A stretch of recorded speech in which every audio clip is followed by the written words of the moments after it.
Hello and welcome to Japan Explained. It's been a long while, but let's pick up where we left off last time. Having survived his second exile, Saigo returned to Kagoshima. During the years of forced idleness, he had read many books and formed his definitive view of the world, of good and evil, of white and black, and apparently there was nothing in between. On the other hand, Saigo was no longer so naive about politics, though he was still determined to serve the emperor, and he was 36 years old. For the next 5 years, as if to make up for all the time he spent in exile, he would move constantly between Kyoto and Kagoshima, making plans with friends, enemies, and seemingly neutral foreigners. He will fight and reconcile, break and build. So this time, prepare yourself for a kaleidoscope of events and faces.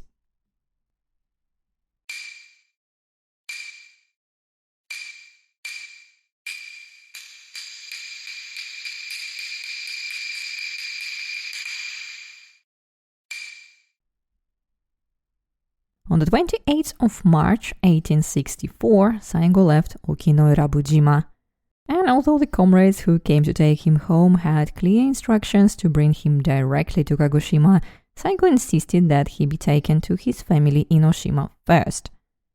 There was no point in arguing, so 2 days later they sailed to the port of Tatsugo, where Saigo spent 4 happy days with his family, and only then did they set sail for Kagoshima. It was an extremely pleasant and long-awaited visit for Saigo, but his fate was that he would never return to Omami, nor would he see his island wife again.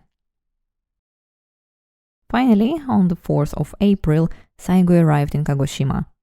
The next day, he visits Nariakira's grave, and just a week later, he sails for Kyoto. On the 19th of April, Saigo arrives in the imperial capital and meets Hisamistu, who, in turn, restores Saigo's stipend and appoints him commander of the Satsuma forces in Kyoto. And if you don't understand how and why Satsuma's troops ended up in Kyoto, let's go 2 years back, when Saigo and Hisamistu were arguing about the Kyoto campaign. 2 years ago, Saigo was wrong. The Kyoto campaign was not only a timely idea, but also an attractive one for all parties. And when Hisamistu demanded that the Shogunate share its power with the imperial court and the major daimyo, the Shogunate happily agreed. That way, it would not have to bear the responsibility for signing unpopular treaties with foreign powers alone. Since power is shared, decisions are shared, and so was blame. Such a system of shared power and daimyo participation in decision-making was called Kobugattai, literally the union of the imperial court and the warriors, and was in essence Nariakira's dream, inherited by his brother Hisamistu. But not all dreams are meant to come true. By 1864, the Kobugattai was ready to collapse like a house of cards. The daimyo were incapable of cooperating with each other, thinking only of their own provinces, and the imperial court had no clear position and brushed off problems as they arose. Instead of supporting and educating the court, the shogunate and the daimyo began to manipulate it, each to their own advantage, of course. In the midst of all this, it turned out that Hitoshubashi Keiki, who had become the guardian of the teenage shogun, was even smarter than Nariakira had hoped. Only he did not use his abilities as expected, and instead of supporting Hisamistu, he supported himself. By 1864, Keiki and Hisamistu were both allies and enemies, but increasingly the latter, until the already shaky house finally collapsed. After just a few weeks in Kyoto, Saigo wrote that Keiki could not be trusted. He was dangerously ambitious. And if up till now Saigo had only expressed concerns about Keiki's loyalty to the emperor, he would soon be openly wishing him dead. Thus, the future last shogun Hitoshubashi Keiki becomes, in Saigo's eyes, the main villain of our story. At the same time as Nariakira's and Hisamitsu's plans for joint governance of the shogunate, court, and daimyo were failing, another problem was gaining momentum in Japan, that of a radical imperial loyalism. In times of crisis, everyone looks for their own salvation, and many samurai and townspeople found it in the figure of the emperor. They saw the salvation of the country in honoring the emperor and expelling foreigners who desecrated the sacred Japanese land by their very presence. Under the slogan Son no Joy, honor the emperor, expel the barbarians, the movement gained popularity throughout the country. Its radical followers seemed to have no interest in facts and were prepared to impose their will by fire and sword, or rather by intimidation, murder, and bloody clashes. And it was such loyalists who seized power in the southern province of Choshu, now Yamaguchi Prefecture. This would hardly have been a problem had the imperial loyalist movement not been encouraged by the court itself. Unfortunately, Emperor Komei and many high-ranking nobles still naively believed that foreigners could be simply expelled from Japan. Thus, by early 1863, all the major figures in the imperial court were supporters of Choshu, and on the 1st of April of that year, the imperial court ordered the expulsion of all foreigners from Japan. The loyalists were quick to comply. However, having experienced the power of the foreign fleet, the Choshu loyalists quickly realized that it would not be possible to expel foreigners by force, and that the blame, of course, lay with the shogunate.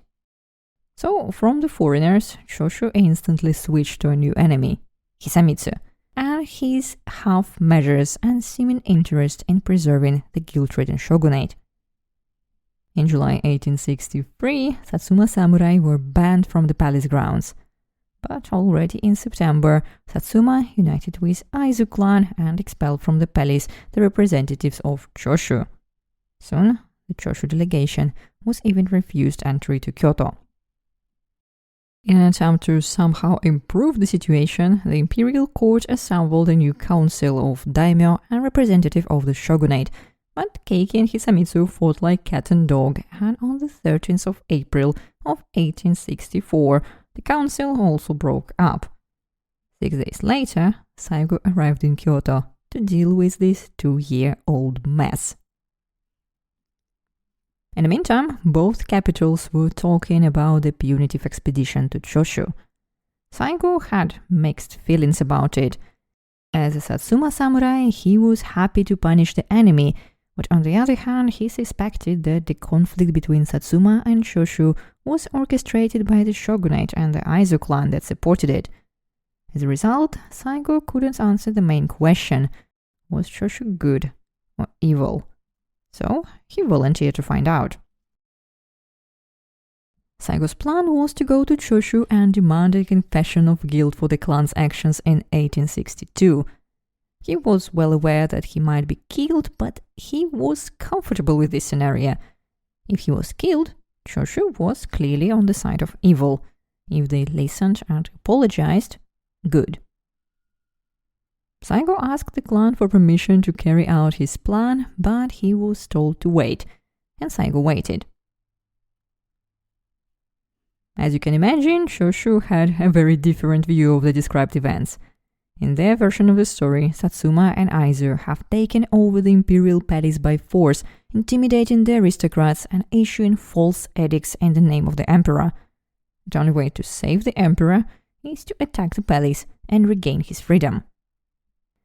When Saigo learned that Choshu's army was preparing to attack Kyoto, he sent Satsuma troops to guard the imperial palace. And he didn't have to wait long. On the morning of the 20th of August, Choshu troops began to advance towards the palace from the outskirts of Kyoto. Saigo and his unit met them on the west side of the palace. After the initial exchange of cannon fire, he called in reinforcements and forced the Choshu troops to retreat. The battle lasted only a few hours, but it caused great damage to Kyoto. The wooden city quickly caught fire and soon had about 1,000 houses fewer. Thus, not only did Choshu's troops suffer a crushing defeat, but they also angered the aristocrats, whose residences were located around the palace and therefore burned first. This small but pivotal event would go down in Japanese history as Kinmon no Hen, the incident at the Forbidden Gate, and would remove all of Saigo's doubts about Choshu. Now he was absolutely certain that they were on the side of evil. The day after the battle, he would write to Okubo about how Choshu's troops had committed treason by aiming their cannons at the imperial palace. To his friends on Amami, with whom he was always more open in his letters, he would write about his injury. Saigo was wounded by a bullet in the leg. As you know, I like a good fight, but now that I have experienced real combat, I know how truly terrible it is, and I have no desire to do it again. Once the initial shock passed, the imperial court demanded that Choshu be punished, and on the 25th of August, the shogunate ordered 21 provinces to prepare troops. Much to Saigo's displeasure, the preparations drag on, so he starts looking for someone to speed things up. By lucky chance, Katsukaishu, the Bakufu's naval advisor, happens to be in Osaka at that very moment. Either on his own or with the advice of his friends, Saigo had arranged a meeting with Katsu, hoping to persuade him to hasten the Bakufu's punitive expedition. The meeting, however, did not go according to plan and would leave a deep impression on both participants. On the 11th of October, Saigo would first meet Katsu, who was also not of high birth and had only risen to his position through his abilities. But what shocked Saigo most about Katsu was his critical view of the shogunate. While most samurai, including Saigo, disliked the Bakufu but considered it an integral part of any future political order, Katsu boldly stated that the system had completely outlived its usefulness and the end of the shogunate, which has lost its power and respect, was only a matter of time. Shortly after this conversation with Katsu, Saigo writes to Okubo, "I was surprised to find that Katsu is a man to reckon with. I had expected to intimidate him, but instead I wound up deferring to him with respect." Katsu's idea would stay with Saigo for a long time. Instead of the failed Kobugatai, he would now dream of a cooperative government, Kyowa Seiji, where decisions would be made by the Daimyo Council and the Imperial Court. This would cause Saigo to reconsider his position on Choshu as well. The clan certainly needed to be punished, but not weakened, for Japan would still need the strength of Choshu. And so, when Saigo meets Tokugawa Yoshikatsu, the head of the expedition against Choshu on the 23rd of November, they will change the original plan of action to a more lenient one, and each will proceed to do his part. On the 1st of December, Saigo would meet with Kikkawa Kenmotsu, the daimyo of the neighboring and related to Choshu Iwakuni clan, to explain the demands of his command. First, Choshu was to send the heads of the 3 men responsible for the decision to attack the imperial palace. Second, to execute the 4 officers who had led the attack. Third, to hand over to the authorities the 5 nobles who had fled to Choshu the previous year. To demonstrate his intention to punish only the responsible authorities rather than destroy the clan completely, Saigo brought with him and released 10 soldiers from Choshu who had been captured during the battle. And his plan worked perfectly. Kikkawa was able to convince Choshu to accept the terms and avoid a military conflict. On the 9th of December, the clan sent the heads to Hiroshima and executed the officers. But just as both sides started to rejoice, things, as they always do in such situations, began to go wrong. Not everyone in Choshu was happy with the clan's decision, and the province gradually descended into civil war. In the midst of it, radicals opposed to peace kidnap and hide the aristocrats who were promised to be handed over.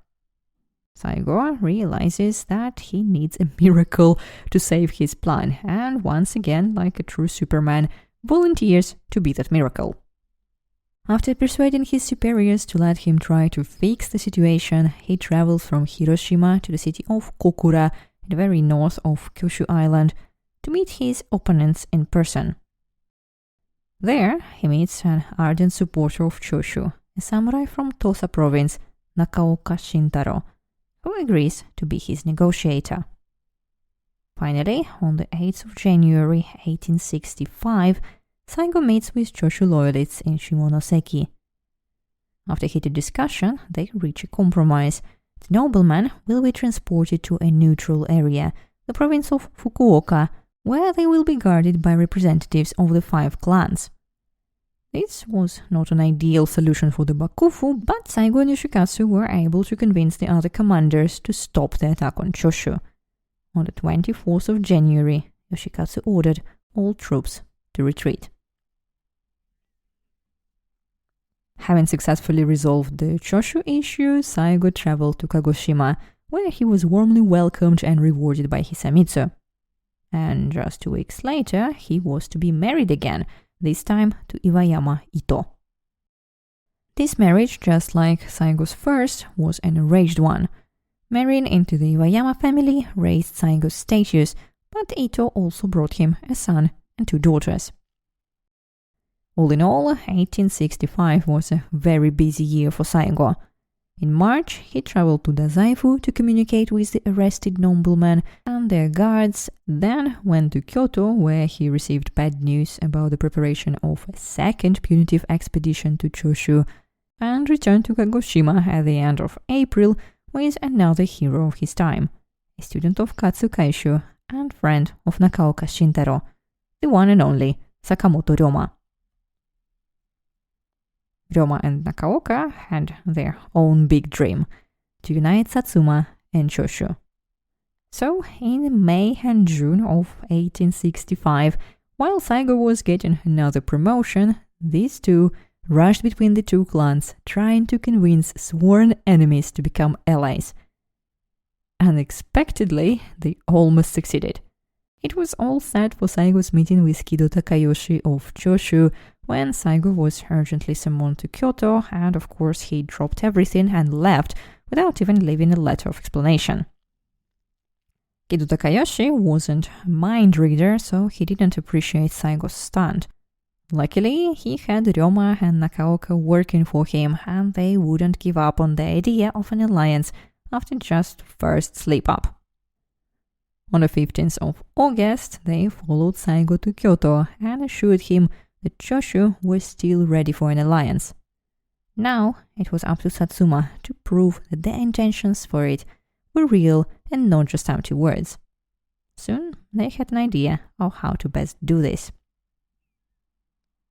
Choshu desperately needed weapons, but as declared enemies of the shogunate and the court, they were forbidden to buy them. This ban could be bypassed by buying directly from foreign merchants, but Choshu didn't have enough contacts with them, while Satsuma did. So, in late summer, Saigo helped 2 samurai from Choshu to stay at the Satsuma residence in Nagasaki and secretly buy 7,000 rifles and even a whole warship.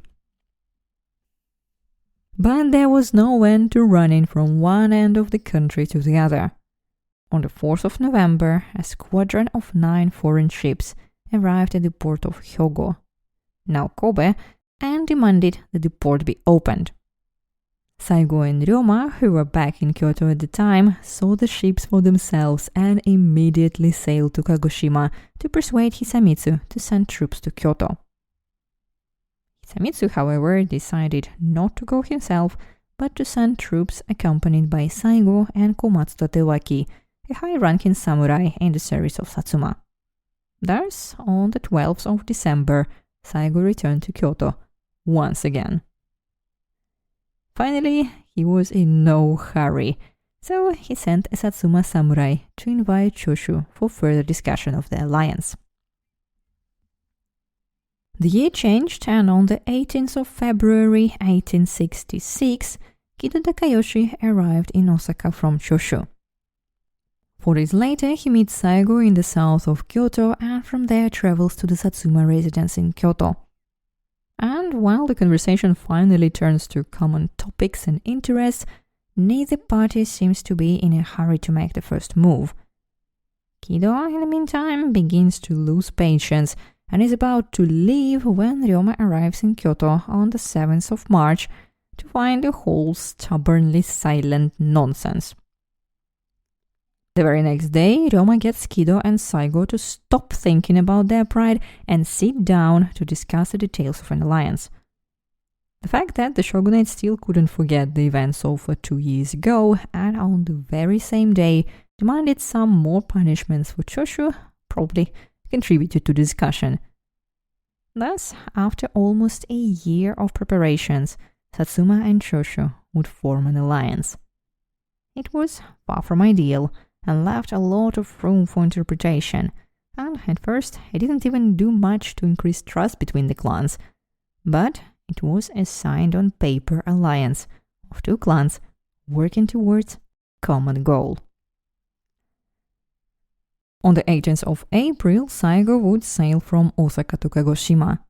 It will be his first extended visit home after returning from exile. First, Saigo will visit the hot springs to improve his health. The springs unfortunately won't do much for his ailment, but duty is duty, and soon Saigo is back in action. In June, he takes an active part in preparing Satsuma for the crisis into which Japanese politics was sliding more and more. In July, he meets with the British diplomat Harry Parkes. Parkes' entire visit to Satsuma was a huge slap in the face to the Shogunate, which was now openly disregarded. On behalf of Britain, Parkes sailed to Satsuma to once again hint that he would not mind helping to overthrow the Bakufu. He did not say this out loud, of course, but merely expressed his government's official position of neutrality. This puzzled Saigo at first, but then he decided to share his plans openly. And Saigo's plan was as follows. The imperial court would take control of international relations and transfer management to a council of 5 or 6 major daimyo, who would receive revenues from the international trade on behalf of the court and revise the terms of trade agreements. Keiki would be unable to endure such humiliation and would resign, leaving the shogunate completely powerless. And voila! Parkes generally liked the plan. He did, however, bring some reality to Saigo's dreams. Japan needed global political reform and a unified ruler, and until that happened, he said, no one would take Japan seriously in international relations. Saigo left the meeting even more convinced that it was time to say goodbye to the shogunate. The shogunate, at the same time, as if looking for reasons to further damage his reputation, organized another military campaign against Choshu, which failed miserably before it had even begun. The military commander in charge of the Hiroshima front was deeply disgusted with the position of his leadership and quickly negotiated peace from his side. And Choshu, given the opportunity to concentrate on the rest of its attackers, soon drove them from its territories. So, instead of punishing Choshu, the shogunate punished its own allies, whose territories were now turned into battlefields. The next blow to the Bakufu was the death of Shogun Iemochi. Iemochi was only 20 years old and had no heirs yet. The Bakufu could not keep his death a secret for long, and the main contender for the title of new shogun, the already familiar to you Hitoshubashi Keiki, flatly refused to take the position. In the end, he agreed not to become shogun, but rather the head of the Tokugawa house. And he did so only after everyone learned that he was doing so not of his own volition, but as a great favor to the Bakufu. The only silver lining was that the Bakufu now had a good reason to end the failing campaign against Choshu. The death of Shogun required a period of mourning, and under this pretext the shogunate hurried to make peace. But that was pretty much the end of the good news for the shogunate. Saigo, on the other hand, couldn't help but be pleased. But for the time being, he watched the self-destruction of the shogunate from Satsuma, where the westernization of the military and industry was in full swing. In October, he received another promotion to the post of Ometsuke, which he declined for health reasons. At almost the same time, however, he agreed to become a member of the Council of Elders. Saigo thus becomes a member of the elite of Satsuma society. In December of 1866, Saigo arrives back in the imperial capital, where Keiki already feels quite at home. The situation there is very complicated, but I won't go into the details to avoid confusing you with even more faces and events. The main thing for us is that Keiki allowed himself to be persuaded, and on the 10th of January 1867, the emperor proclaimed him the 15th Tokugawa shogun. For Saigo, Okubo, and others, this was a very bad event. Firstly, because the system of government that Saigo had described to Harry Parks had failed before it was even formed. Secondly, because Keiki is unpredictable and always one step ahead. And thirdly, because as usual, no one had thought of a plan B. 3 days after Keiki was proclaimed shogun, a depressed Saigo met with another British diplomat, Ernest Sato. I gave the impression of some hesitancy so as to sound out Sato's true intentions. Saigo would write after the meeting, showing us that he was at least a decent diplomat and not the blunt, straightforward redneck we are so often led to believe. As for Sato, he will write the following about their meeting. After exchanging the usual compliments, I began to feel rather at a loss. The man looked so solid and would not make conversation, but he had an eye that sparkled like a big black diamond, and his smile when he spoke was so friendly. The subject of conversation was the same as last time, the formation of a new government to replace the shogunate and England's desire to help in any way possible. But I wouldn't be telling you all this now if Saigo hadn't returned home that day with some new ideas. Apparently, before his meeting with Sato, he had never thought about when the shogunate should give way to the imperial court and the daimyo. Now that things have gone wrong, we'll wait 2 or 3 years to be on the safe side, Saigo thought.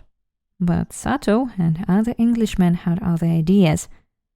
At the end of 1867, the port of Hyogo was to be opened to foreign trade. If the port opened under the shogunate, Britain would lose badly, while France, which openly supported the Bakufu, would gain. So Saigo realized that his potential foreign allies had their own much tighter deadlines and began to think about what to do next. Soon the political situation changed again. On the 30th of January, the young and active Emperor Komei, who strongly disliked foreigners, suddenly died. His death deprived Keiki of his most influential supporter. The 15-year-old Mutsuhito, better known as Emperor Meiji, was named the new emperor. He was yet to make any decisions, but his regent, Nijo Nariyuki, was not at all opposed to a change in the order of government. Before the situation changed again, Saigo rushed into action. Less than a month after the announcement of the new emperor, he was already in Kagoshima.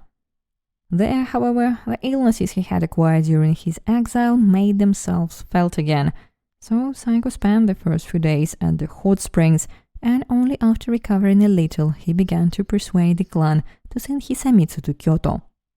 To his surprise, it didn't take long to convince them. Hisamistu himself approved of the plan. Therefore, on the 18th of March, enthusiastic Saigo went to Tosa province to gain the support of the local daimyo. The Tosa daimyo was all for it too and promised to leave for Kyoto the following month. The only disappointment of the trip was the daimyo of Wajima province, who refused to give any definitive answer. Soon, Saigo returned back to Kagoshima and began preparing for Hisamitsu's trip to Kyoto, namely assembling and training a mini army of about 700 men to accompany him. This neither nor size was chosen for a reason. It was large enough to show Satsuma's resolve, yet still too small to provoke a military conflict. On the 15th of May, Saigo, Hisamistu, and even the official daimyo of Satsuma, Tadayoshi, whom we have almost forgotten, arrived at Kyoto with their mini army. Over the next 2 weeks, other daimyos, including 2 that Saigo had personally summoned, would also arrive to the capital. Another month of 1867 would pass in constant daimyo meetings, and Saigo had prepared for Hisamistu a list of important issues. It wasn't long, just 2 items. First, the shogunate should forgive the daimyo of Choshu.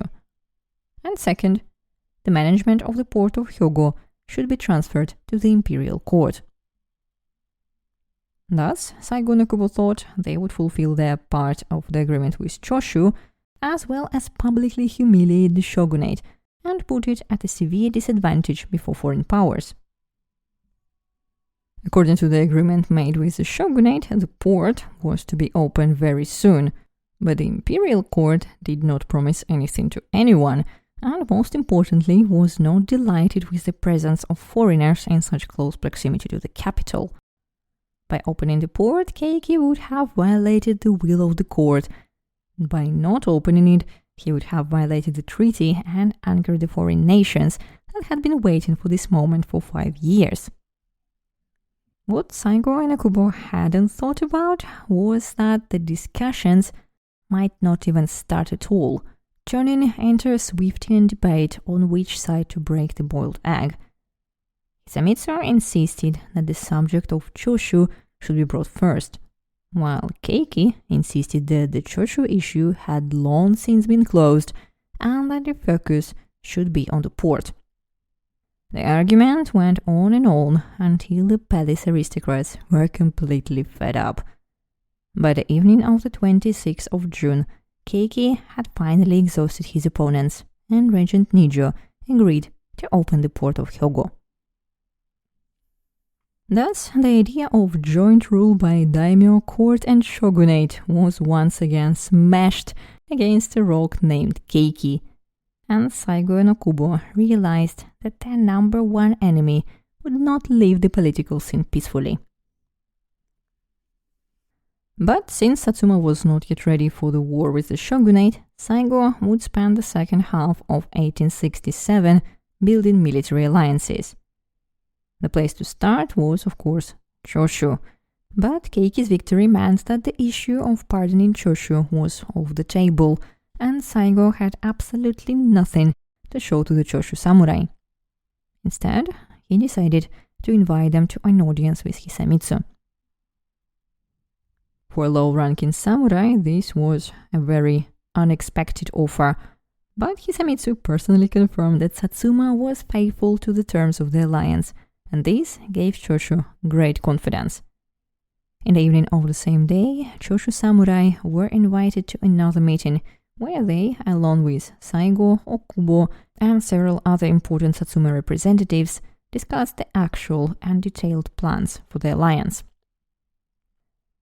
A couple of days before these receptions, Ryoma arrived to Kyoto from Tosa.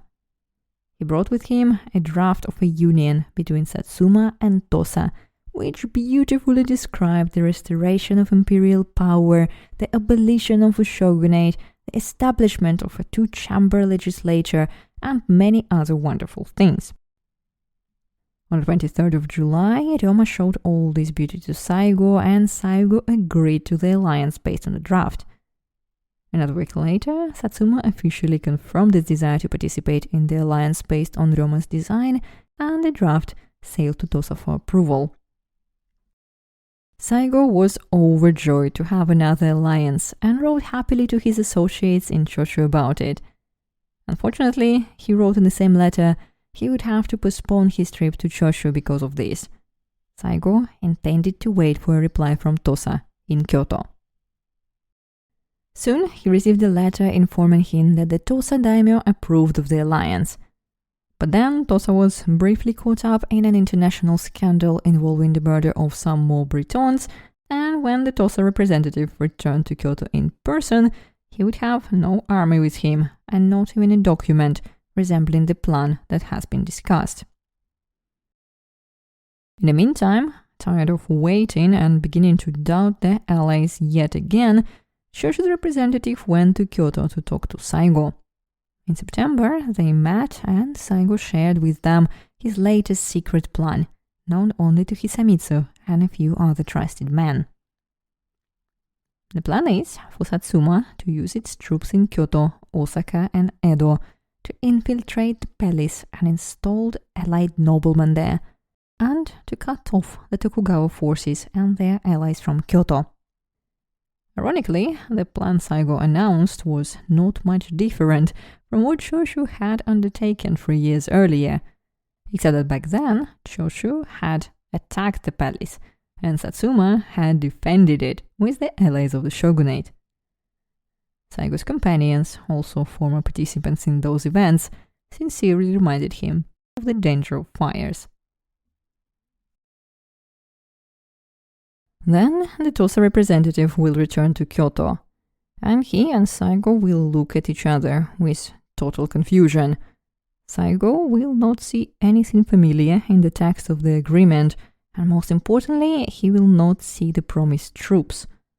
And Tosa representative will be no less genuinely surprised that Satsuma and Choshu are planning an armed government takeover. Thus, Satsuma and Tosa in an instant turned from allies to rivals. They had the same direction, but the ultimate goal and the means to achieve it were radically different. Leaving Tosa to do as it saw fit, Saigo and his companions began writing letters to the allied aristocrats. On the 3rd of November, they sent a message that requested permission to punish the crimes of the Shogunate, drive out the wicked schemers, and undertake the great mission of restoring the imperial house to its former state. 6 days later, they received their answer, a secret order to destroy the traitor Keiki. This order was issued in the name of the emperor, though it was in fact a forgery, but Satsuma either didn't know about it or was very good at pretending not to know, and so, having obtained a basis for its actions, it began a full-scale preparations for war. Keiki, however, was again one step ahead. He must have had a nose for trouble, because I have literally no other explanation for his luck. Looking far ahead, he will outlive most of the people involved in the events described and will happily leave his retirement, taking pictures of flowers. So, Keiki once again sensed the trouble, and on the same day that Saigo received an imperial decree to eliminate him, decided to take advantage of Tosa's offer to surrender his powers to the emperor. On the 8th of November, he gathered all the daimyo present in Kyoto at Nijo Castle and announced his decision to them. Saigo no Kubo once again realized that any attempt to solve the problem called Keiki peacefully would end in Keiki's victory and accelerated preparations for war. Among other things, Saigo ordered a group of samurai from Satsuma in Edo to gather ronin, aka masterless samurai, and wreak havoc in the city, setting fire to shogunal properties, looting warehouses, and picking fights with the police. Of course, this ugly episode is not mentioned in the myth of a great Saigo. And while Edo was experiencing these controlled riots, Saigo, along with Okubo and a few other key people, left Kyoto for Choshu and then Kagoshima to finalize military plans on the spot. By winter, all preparations were completed, and on the 8th of December 1867, Saigo and Daimyo Shimazu Tadayoshi set out from Kagoshima for Kyoto with a 3,000-man army. In Kyoto, they reunited with the troops already in the capital, and in Osaka, the troops of Choshu were waiting, not daring to enter the capital. Backed by physical strength, now Satsuma could press the imperial court to order the elimination of Keiki, and, by contrast, the reinstallment of displaced loyalist noblemen. And for once, everything went according to plan. The imperial court officially pardoned the daimyo of Choshu, reinstated the noblemen in their positions, and began to discuss the question of abolishing the shogunate. When the imperial regent went home to sleep after a long night of debates, one of the reinstated aristocrats, Iwakura Tomomi, sprang into action. That same day, he assembled at the palace the daimyo, and before them the young Emperor Mutsuhito announced a great edict to change the political structure of Japan. Thus, on the 3rd of January 1868, the emperor abolished the shogunate, and at the same time, the position of imperial regent, which had existed since the 7th century. In place of the traditional system, there was now a president, personified by Prince Arisugawa no Miya, senators, namely daimyo and noblemen, and advisors, made of low-ranking noblemen and samurai. Fulfilling Saigo Nekubo's dreams, the sudden and swift bloodless coup was accomplished. Years of attempts and months of preparations were over. During the announcement of the decree, however, the masterminds tried to look as if they knew nothing about the emperor's decision. Kubo, during the announcement of the decree, was sitting quietly in the back rows, and Saigo was outside, commanding the troops guarding the palace.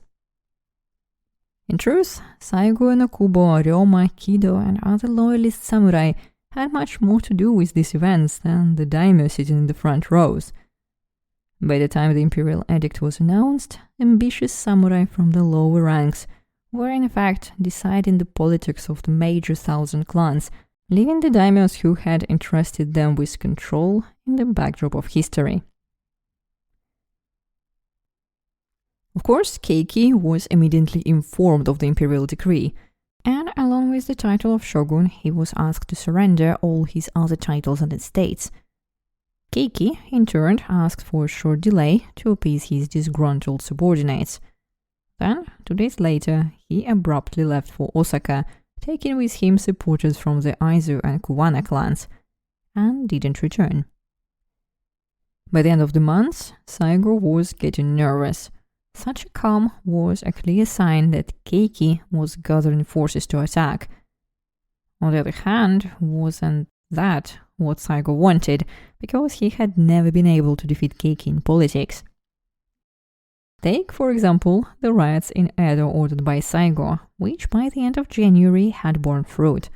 The Bakufu got tired of tolerating attacks and arsons and attacked the Satsuma residents in Edo. A war has started. 2 days later, news of the events in Edo reached Keiki, who is sitting still in Osaka. And the freshly dismissed shogun has no choice but to join the battle to preserve his honor. On the 25th of January, Keiki presents to the court his version of events. Shumatsu Hisamistu is a traitor who is manipulating the young emperor and acting against his wishes, and the Satsuma clan is spreading unrest in Edo. He, Keiki, has no intention of tolerating this, so he will take matters into his own hands and punish the traitors. The Tokugawa and their allies began pulling troops toward Kyoto. The front line was formed south of the city in the village of Toba and the town of Fushimi. The new government had about half as many troops, so they were preparing for the worst-case scenario, when they would have to stage a diversion and take the emperor from Kyoto to Hiroshima. Saigo takes an active part in planning the military strategy and escape plan for the emperor, and on the evening of January the 27th, he leaves for the front line, where Satsuma's cannons have already begun shelling Tokugawa positions.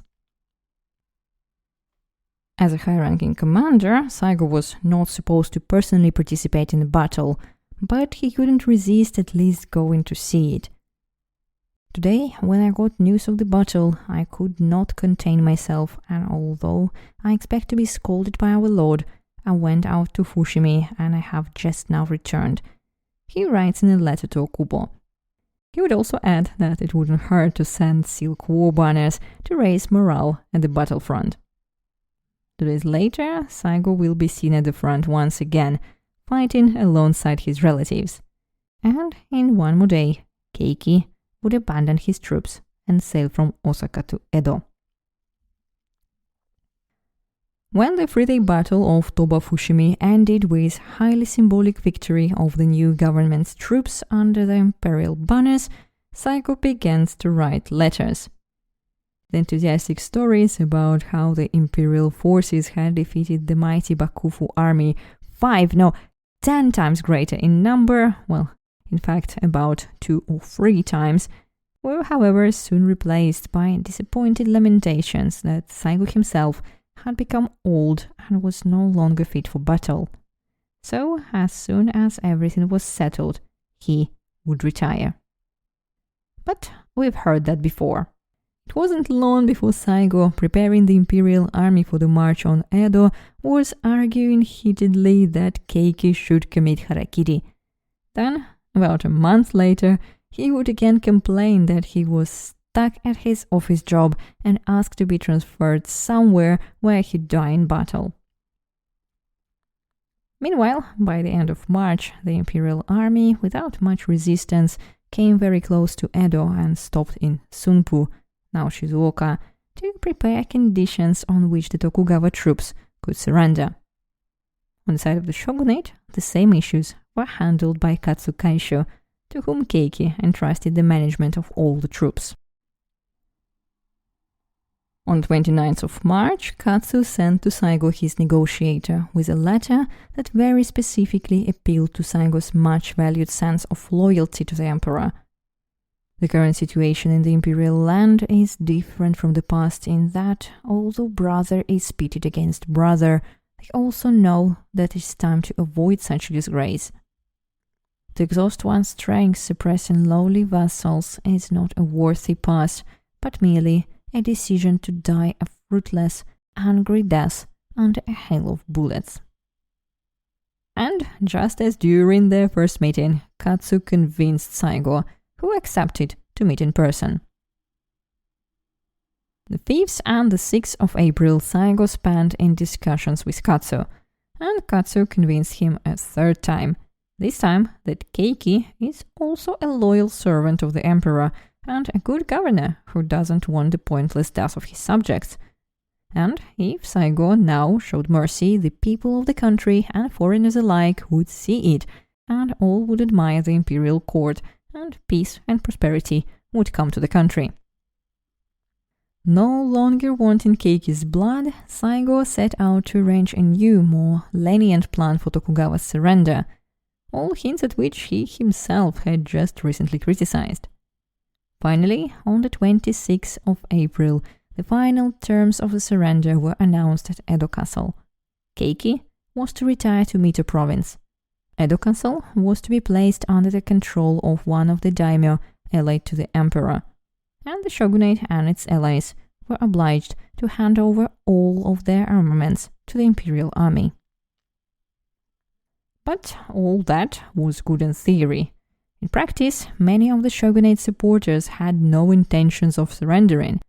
Thus, most of the promised weapons disappeared without a trace, and so did the soldiers. By the beginning of May, small gangs of Tokugawa samurai began to attack the imperial army, and even Katsu was unable to control the outrage. Many supporters of the shogunate still wanted to punish the traitors. Slowly, the city of Edo, which had surrendered without a fight and destruction, also fell into chaos. The same troops that only a little earlier guarded the peace of the city now gathered in Ueno to mock the imperial army, and by the end of May began to attack the imperial patrols themselves. Understandably, the new government could not tolerate this for long, partly because Edo was chosen as the site of a new imperial capital, and by the time of the emperor's move, no shogunate troops were to remain in the city. On the 4th of July, the troops of the new government attack the rebels and completely defeat them by evening. Satsuma's troops will suffer serious losses at the battle, and Saigo will once again have a chance to distinguish himself for his bravery. Then, Saigo will go to Kagoshima to prepare troops for an offensive against the northern provinces that oppose the new order. But then, his health will once again fail him. By the time Saigo recovers at the hot springs, gathers reinforcements, and sails to the northern port of Kashiwazaki in present-day Niigata Prefecture, the campaign against the northern clans has already turned in favor of the imperial army and will soon be over. Saigo will not be able to shine in battle, but he would be especially hurt because his younger brother Kikujiro would be seriously wounded shortly before Saigo's arrival and would die of complications a week later. And Saigo believed that as the older brother, he should be the first to die too. Nevertheless, Saigo would leave the North as a hero even in the eyes of the enemies for showing mercy to the defeated. In October, the northern campaign will be over, and Saigo will first go to Edo, which by then had become Tokyo, and then to Kagoshima, where he will immediately head to the healing hot springs. And that's where we'll leave him today. If in the first episode I was able to recount the first 35 years of Saigo's life, this one could barely fit 5 of the most turbulent years that dramatically changed the history of Japan. In those 5 years, Saigo was finally able to accomplish everything his hero Shimazu Nariakira had dreamed of. He became one of the men who built the new Japan, or rather, he destroyed the old one. How Saigo lived in the new Japan built by his comrades and what goals he pursued for the last 10 years of his life is something we'll talk about next time. Talk to you soon. Bye.